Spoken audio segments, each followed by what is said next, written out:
நினைவில் வாழும் முத்தமிழறிஞர் கலைஞர் அவர்களுடைய 7ஆம் ஆண்டு நினைவு நாளை போற்றுகின்ற வகையில் அவர் வாழ்ந்த காலத்தில்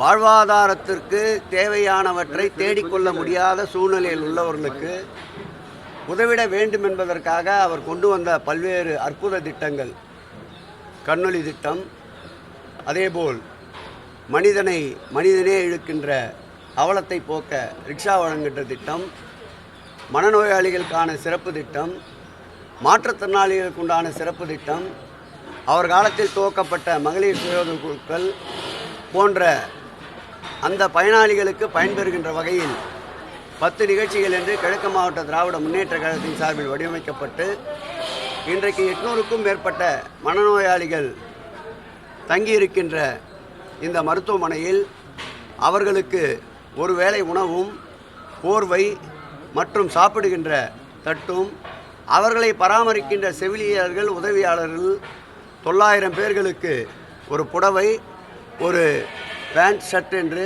புத்தாடைகளும் வழங்குகின்ற இனிய நிகழ்ச்சிக்கு அருமையின் பொதுப்பணித்துறை அமைச்சர் ஏவா வேலு அவர்கள் வருகை இருந்து சிறப்பித்தார்கள். இந்த இனிய நிகழ்வில் பெருநகரத்துடைய மேயர் அன்பிற்கினிய பிரியா அவர்களும், சட்டப்பேரவை உறுப்பினர் அன்பிற்கினிய நண்பர் வெற்றியாளன் அவர்களும், இந்த பகுதியுடைய செயலாளர் முன்னாள் மாநகராட்சி மாமன்ற உறுப்பினர் அன்பிற்கினிய அருமையண்ணன் வாசு அவர்களும், இந்த வட்டத்துடைய செயலாளர் தேவராஜ் அவர்களும், மாநகராட்சி மாமன்ற உறுப்பினர்கள் அன்பிற்கினிய சுதா தீனதயாளன் அவர்களும், அன்பிற்கினிய டிவி சதீஷ்குமார் அவர்களும், லதா அவர்களும் சிறப்பாக பங்கேற்றார்கள்.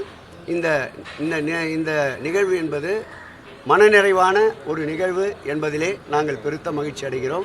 10 நிகழ்ச்சிகளின் முதல் நிகழ்ச்சியே மனநிறைவு தருகின்ற நிகழ்ச்சி. தமிழ்நாட்டை மீட்போம் என்ற பெயர்ல மறுபடியும் சொல்ல மக்களை காப்போம் தமிழ்நாட்டை மீட்போம் என்ற பெயர்ல எடப்பாடி பழனிசாமி சுற்றுப்பயணம் மேற்கொண்டு வராரு. திமுக ஆட்சியில விலைவாசி உயர்ந்ததுதான் மிச்சம் அப்படி போல அவர் குற்றம் சாட்டினார். நல்ல வார்த்தை சொல்ல வேண்டும் என்றால் மக்களை காப்போம் என்பதற்கு பதில் சம்பாதித்ததை காப்போம் என்று வைத்துக் கொள்ளலாம். அதேபோல் அடுத்த வார்த்தைக்கு உகந்த வார்த்தை எதுவாக இருக்கும் என்றால் சம்பந்திகளை காப்போம் என்று வைத்துக் கொள்ளலாம்.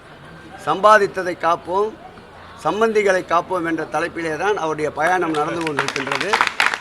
இன்றைக்கு கூட மாண்புமிகு தமிழக முதல்வர் அவர்கள் வாக்காளர் சேர்ப்பை குறித்து எந்த விதமான இதுவரையில் மத்திய அரசை எதிர்த்து ஒரே ஒரு வார்த்தை கூட பேச முடியாத வாய்மூடி மௌனியாக இருக்கின்ற எடப்பாடி அவர்களை கண்டித்து இன்றைக்கு கூட கழகத்துடைய பொதுச் செயலாளர் துரைமுருகன் அவர்கள் அறிக்கை விட்டிருக்கின்றார். ஆகவே மக்களை காப்போம் என்ற தலைப்பிலே பயணம் செய்வதற்கு அவருக்கு எந்த விதமான அருகதையும் இல்லை.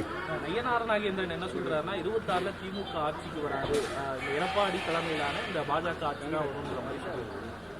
அவரை முதல்ல அவர் கட்சியில் அவரை தக்க வச்சுக்க சொல்லுங்க. அவரை விட வேகமாக செல்வாக்கா அண்ணாமலை இருக்கார்.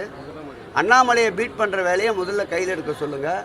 அதன் பிறகு ஆட்சிக்கு வரத்துக்கு உண்டான முயற்சியை மேற்கொள்ள சொல்லுங்கள்.